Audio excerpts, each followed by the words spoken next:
I had envisioned a life in this house, just my mother and me, until my husband Todd unexpectedly announced otherwise. The surprise left me in disbelief as he declared, "I'll handle all the monthly expenses, so I need you to leave," firmly raising her voice.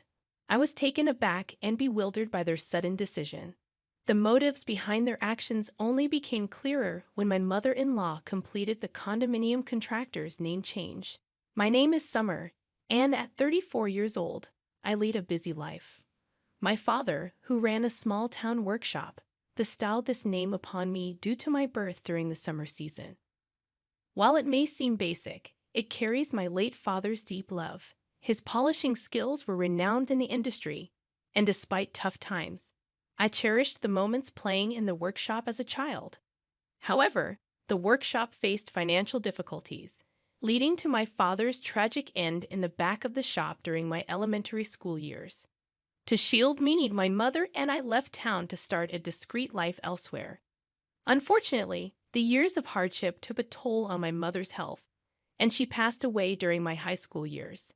Despite the despair, I channeled the courage to face life head-on, driven by an inner passion to showcase my father's skills to future generations. Working tirelessly, I managed to graduate high school with scholarship support, juggling numerous part-time jobs to afford daily expenses while studying engineering at the local public university. During my university days, I encountered Todd, a friendly young man who recognized and admired my skills. Unlike many others, he never looked down on me for being a woman, fueling my determination. After graduating, we began living together, sharing our lives. Todd efficiently managed household chores, providing immense support, especially on busy workdays. 6 years later, at 28, I contemplated reviving my father's small-town workshop, with Todd wholeheartedly supporting my dream. As we discussed the possibility of marriage frequently over these 6 years, my lifelong dream seemed poised to become a reality.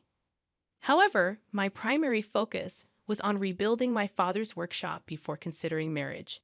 Todd respected this wish and patiently waited. To raise funds, I opted for crowdfunding, leveraging my position as a female engineer.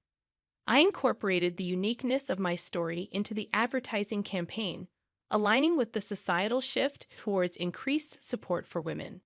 Carefully planning and persistently securing funding and the right personnel, after 4 years of effort, I successfully revived the town workshop. Mindful of the financial struggles the old workshop faced, I introduced state-of-the-art equipment and gave the factory a modern and sophisticated design.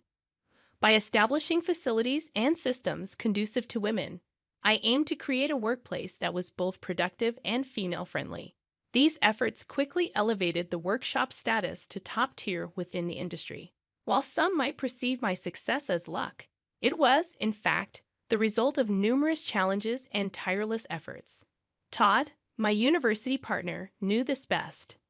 However, Todd's career faced challenges, and while his colleagues progressed, he remained a rank-and-file employee. Growing frustrated, he started expressing his dissatisfaction, saying coldly, "You're really lucky to have succeeded. There must be someone better for you than me, right?" I repeatedly reassured him that my success wouldn't have been possible without his unwavering support. I genuinely believed his involvement in my life and career was indispensable. To express my deep gratitude and love, I proposed marriage.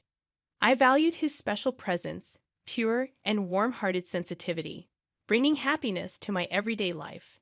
Despite finding great comfort and solace in his presence, I began noticing changes in his heart over the 10 years since we became adults. My hope was to dispel his insecurities through marriage.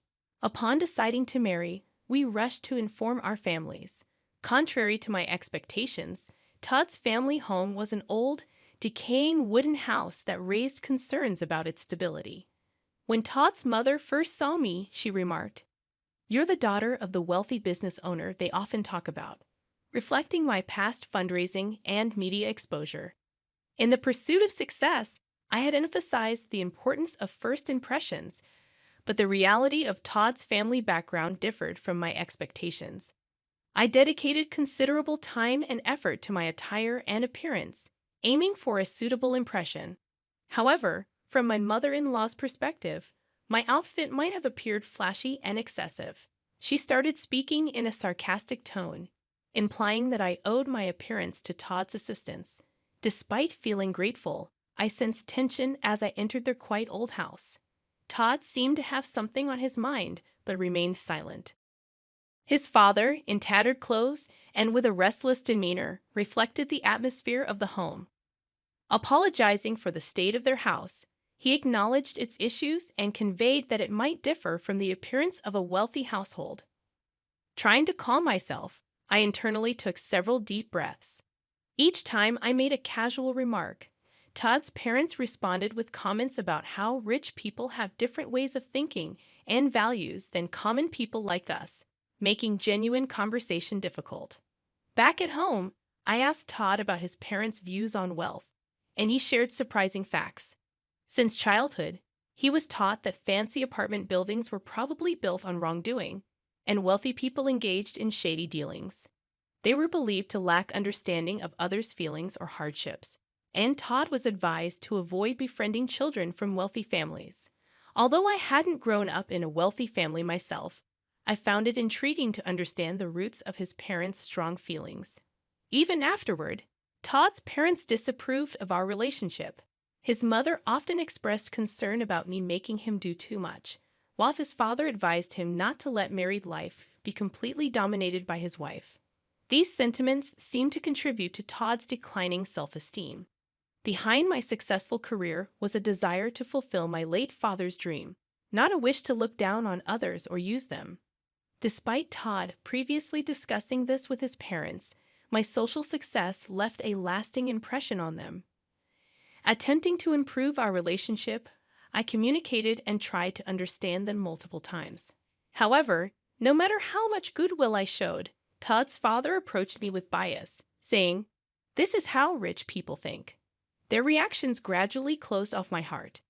Meanwhile, as Todd visited his family more frequently due to his father's deteriorating health, we started distancing ourselves, even though we were married and living together. About 2 years later, he suddenly announced that he had decided to quit his job because he was too busy with things at home. I was infuriated that Todd made such a significant decision without discussing it with me first. At that point, our relationship had deteriorated into a mere formality, lacking meaningful and sincere communication. He claimed to be busy with housework, but in reality, he frequently visited casinos and racetracks. When I confronted him about his actions, Todd dismissively suggested hiring a professional housekeeper, stating that he wasn't my servant, and we had enough money to cover the expense. His words left me deeply shocked and at a loss for a response. Around that time, Todd's father's health worsened, and he passed away. 2 months after receiving this news, my mother-in-law and Todd visited my house, and he unexpectedly declared, "I plan to live in this house with my mother, just the two of us." Taken aback by this sudden statement, I stood there speechless. Todd went on to say, "I will pay the monthly rent, so I want you to leave." Shocked by this demand, I could only ask, "Wait a minute, are you really able to pay the rent, Todd?" Instead of a reasonable response, my mother-in-law yelled at me, expressing her anger and stating that she couldn't forgive me for belittling them.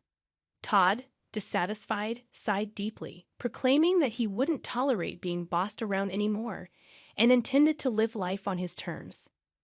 Surprised by their intense attitude, I momentarily lost my words. Reflecting on their past actions and words, I realized that dealing with them would be extremely challenging. I responded firmly, "I understand. I will leave this house next month." Unsatisfied, my mother-in-law pushed for an even quicker departure, demanding, "Can't you just get the hell out of here and leave next week?" I'm being ready for my new life, and I've already arranged for my stuff to be delivered to my new house. Her abrupt demands puzzled me, considering I had just decided to leave. Unable to comprehend her reasoning or course of action, I hesitated. In response, my mother-in-law raised her voice even more, asserting, "Someone as wealthy as you should leave them moving to professionals, right?" She repeated a sarcastic phrase, implying that she viewed the wealthy as something special or different. Initially, I considered it proper for them to move to a new place since I was the one who contracted for the house. However, my mother-in-law continued to assert strongly, "This house belongs to Todd. No matter how much you earn, I won't allow you to hide that fact." Behind her words, I sensed a message that my higher income shouldn't make me feel superior to Todd. Looking at Todd's changed and gloomy expression, I questioned why I had invested so much time in such a person. In this unbearable situation, where living with them seemed insufferable, and I wanted to avoid sharing the same space, breathing the same air, I concluded that it was time to seriously consider divorce. Understood. This weekend, I'll proceed with the moving arrangements, handling all necessary document changes and procedures. When I responded in a soft tone, Todd and his mother exchanged glances, smirking triumphantly, as if a long battle had ended, and they had finally won. Immediately, I began searching for vacancies in apartments and condos, also looking for a reliable moving company amidst my busy days, including work-related business trips. Returning home, I found Todd deep in sleep, seemingly ignoring my existence.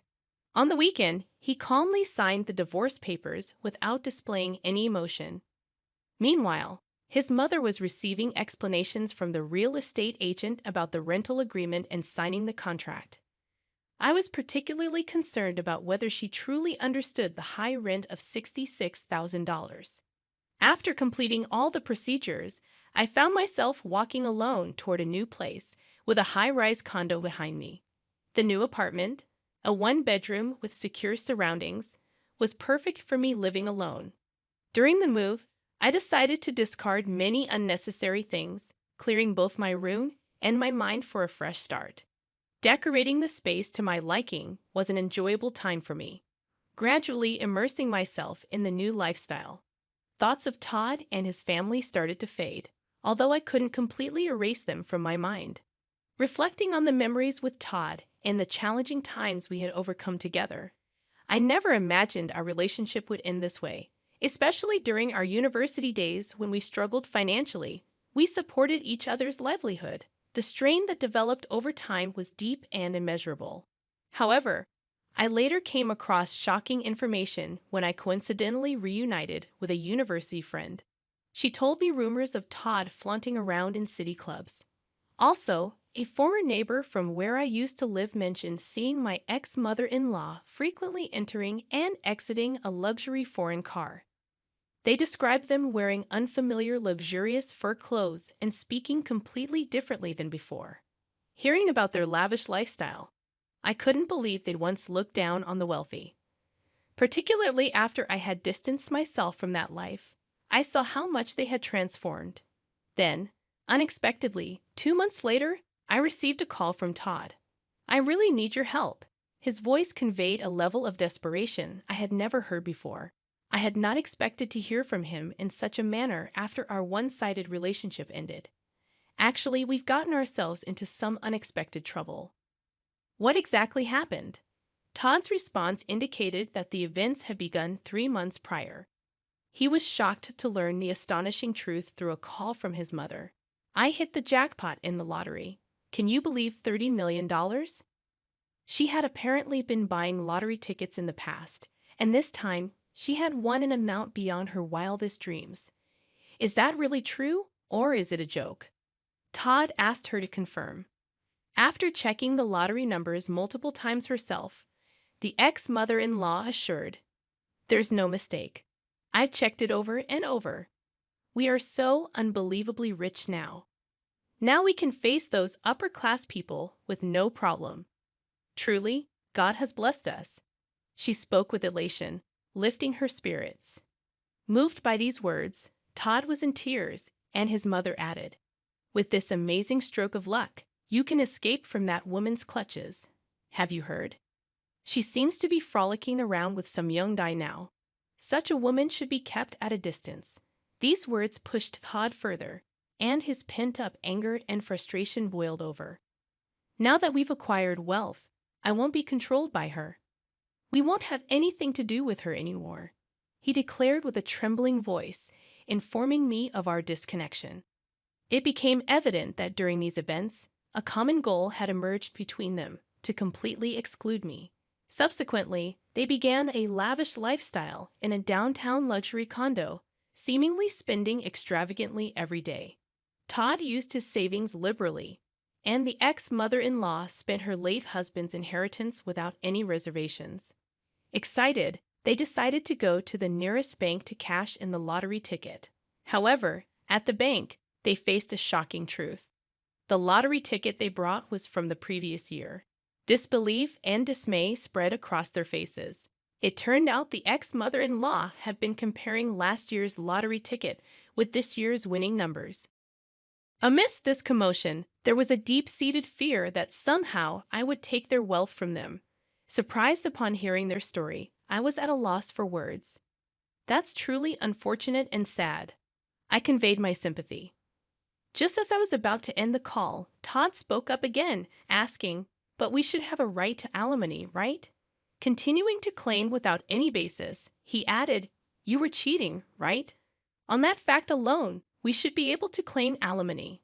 Explaining his situation, Todd felt stressed about the house and believed he had the right to demand alimony. However, it was clear in my memory that Todd had quit his job on his own accord. My emotions surged, and I couldn't tolerate such baseless claims. "I can't believe you would say such a thing, you sleazy man. Are you for real?" I raised my voice involuntarily. In this moment, my usual calm judgment and strong resilience frayed. Perhaps sensing my anger, I could feel Todd's surprise and confusion over the phone. "Truly, it's me who should be seeking alimony. You only think about yourself, heartlessly kicking me out always. That want-to-be-rich spiel, I heard it so many times. Why do you and your mother complain so much? I can't tolerate this attitude of just being jealous without making any effort." I continued with an emotional outburst. After my emotional outburst, there was a moment of silence. Then, I felt a sense of clarity and hung up the phone. Their mistake with the lottery ticket astounded me, but now it was none of my business. Whatever fate they met was irrelevant to me. Days later, as I walked in front of my factory, I saw my ex-mother-in-law in a visibly deplorable state. She appeared before me and began to prostrate. "Please help me. We can't afford to return the $66,000. Please come back and be a part of our family again." That should have been clearly written in the documents. Why didn't he check them thoroughly? Didn't he understand how serious it all was? "And about that lottery ticket," I murmured slowly, choosing my words carefully. "Will you truly abandon a mother and child struck by such misfortune?" After a pause, I shook my head calmly and said, "I believe that luck, in many cases, is something you forge for yourself despite hardships. I have strived to carve out my own destiny. How much of that mindset did you have?" My words left her with a surprised and somewhat regretful expression. Struggling to find a response, I walked past her and started walking in the direction of the building. After a short walk, I turned around to find my former mother-in-law still standing there. But I never looked back again and kept walking, focused on the path ahead. As expected, Todd and his mother were eventually evicted from the luxury condo. They chose an old wooden shack as their new dwelling, having spent all their savings. Now they spend their days working various part-time jobs to support themselves and save for the future. Over the following years, I dedicated myself to my work, and my factory grew far beyond its original small-town scale. I secured funds to purchase a larger plot of land nearby and established a new state-of-the-art factory there. This newly built facility was designed with the comfort of the entire family in mind, complete with maternity leave and childcare facilities for employees. Although my parents were not able to witness this success in person, every time I see a smiling couple with their children visiting the factory, I remember myself as a child and feel a deep sense of relief and happiness at the sight of them.